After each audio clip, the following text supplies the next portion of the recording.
didn't know her name when I wrote her this song. I didn't know the pain that she carried so long. A girl on a train with a magazine, and the saddest eyes I had ever seen.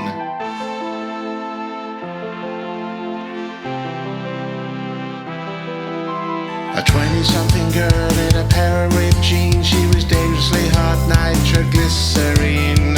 I saw a heart full of broken dreams, torn by a life that had made her scream.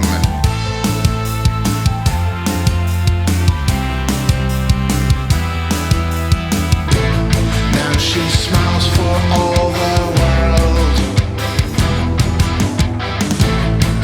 as she hides the truth